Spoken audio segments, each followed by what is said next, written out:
여러분이 다음에 배우실 이제 협의 분할에 의한 상속입니다. 여러분 이제 앞쪽에서 배우신 것들이 법정 상속입니다. 법정 상속은 법에 정해져 있기 때문에 특별하게 들어와야 될 서류보다 상속인과 피상속인을 입증하는 서면들만 주로 들어오면 되는 것이었습니다. 근데 협의 분할은 협의가 필요하죠. 말 그대로 계약이 필요합니다. 그래서 그 부분이 좀 특징이 있습니다. 그래서 여러분이 협의 분할에 의한 상속을 보실 때는 법정 상속을 기본 베이스로 해서 협의 분할이 어떻게 다른지 눈여겨보시면 되겠습니다. 첫 번째, 협의 분할에 의한 상속 등기의 개념을 보도록 하겠습니다. 협의 분할에 의한 상속으로 인한 소유권 이전 등기란 피상속인이 역시 마찬가지 사망을 원인으로 합니다. 사망한 경우에 피상속인의 부동산을 상속인 전원의 상속재산 분할 협의서, 협의가 안 될 때는 법원에 의한 심판, 정본에 의해서 상속인 앞으로 이전하는 것을 이야기합니다. 자, 협의 분할에 의한 상속도 역시 마찬가지로 갑이라는 사람이 이렇게 사망을 했으면 이 해당 갑이라는 사람이 가지고 있는 이 상속재산, 집에 대해서 사망을 기점으로 내가 법정 지분으로 이전할 건지 아니면 지분을 달리해서 협의로 이전할 것인지의 차이일 뿐입니다. 따라서 원인은 똑같이 이렇게 사망입니다. 사망. 예, 그래서 마지막에 상속이라는 이렇게 단어를 달고 있는 겁니다. 자, 구체적으로는 법정 상속과 어떻게 차이가 나는지 보도록 하겠습니다. 첫 번째, 협의 분할에 의한 소유권 이전 등기의 경우에도 법정 상속의 경우와 원칙적으로 같습니다. 왜? 이런 이유 때문에 그렇습니다. 이런 이유 때문에 사망을 원인으로 발생하기 때문에 그렇습니다.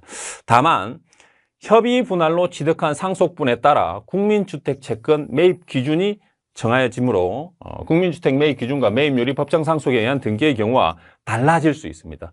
법정 상속은 상속 지분이 딱 정해져 있죠, 법에. 그죠? 근데 협의 분할은 지분이 달라져 버립니다. 지분을 조정되죠. 그죠? 그래서 해당 국민주택 채권은 앞에서 보셨듯이 사람마다 매입해줘야 된다고 그랬죠. 근데 해당 그 사람이 취득하는 지분이 달라졌기 때문에 국민주택 채권 매입 금액도 달라질 수 있습니다. 자, 세 번째, 상속재산 분할 협의서가 여러 장인 경우에는 공동상속인은 전원의 인감을 날인하고 다 간인해야 됩니다. 자, 인감이 나왔습니다. 인감이 나오면 중요서면이라는 얘기입니다. 그죠? 그래서 협의 분할을 한다는 것은 누군가 법정 상속 지분보다는 적은 지분을 가져갈 수밖에 없습니다. 필연적으로. 예. 그렇기 때문에 어떻게 볼 때는 그 상속 지분을 포기하거나 혹은 상속 지분을 적게 가지고 가는 사람 입장에서 볼 때는 해당 내 지분에 대한 처분 행위로 볼 수 있습니다. 즉 매매와 비슷한 거죠. 처분 행위로 볼 수 있는 겁니다. 매매나 증여처럼. 그래서 인감을 등기관으로 하여금 그 사람의 진위를 확인하기 위해서 반드시 인감을 첨부하도록 하고 있습니다. 마지막으로 상속재산 분할 협의서를 공동상속인 각각 받는 경우도 있습니다. 네, 각각 이런 경우죠. A, B, C가 상속인입니다. C입니다. B가 미국에 있습니다. C가 캐나다에 있습니다. 자, 그러면 상속재산 분할 협의를 하려고 합니다.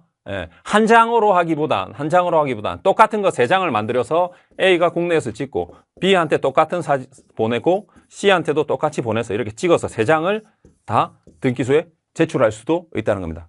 따라서 꼭 한 장의 서면으로만 연속된 서면으로만 작성할 필요는 없다는 부분이 되겠습니다. 자, 이런 부분이 대표적으로 법정 상속과 차이가 나는 부분이 되겠습니다.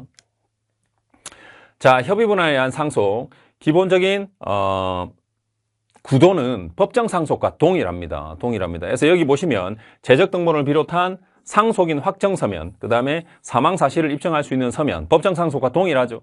예. 그런데 상속인 것 중에서, 즉 등기 권리자 상속인 것 중에서 특별한 부분이 있습니다. 그 부분만 공부하도록 하겠습니다.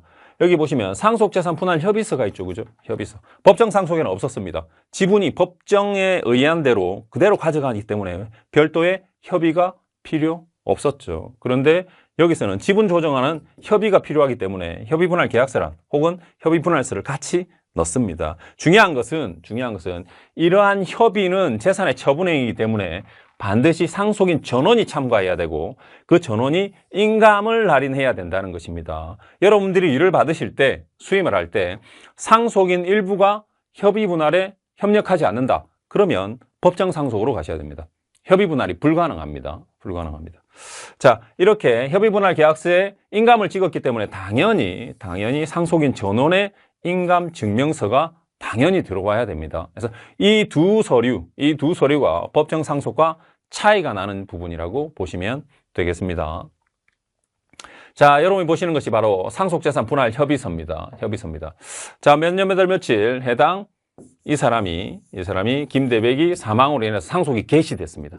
개시됐죠. 그래서 공동상속인들은 다음과 같이 상속재산을 분할하기로 협의한다. 그죠? 상속재산 분할 협의라고 그럽니다. 예, 그래서 상속재산 분할 협의서가 해당 서류의 제목이 되겠습니다.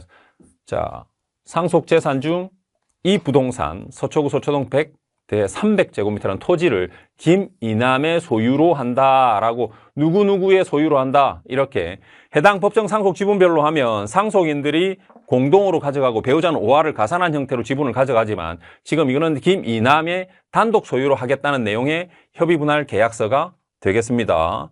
이러한 협의분할 계약서를 작성하고 각각 상속인들이 공동상속인들 3명이죠. 김미영, 김이남, 김삼남입니다. 각각 인감을 다 찍고 인감증명서를 각각 첨부해 주셔야 되겠습니다. 각각.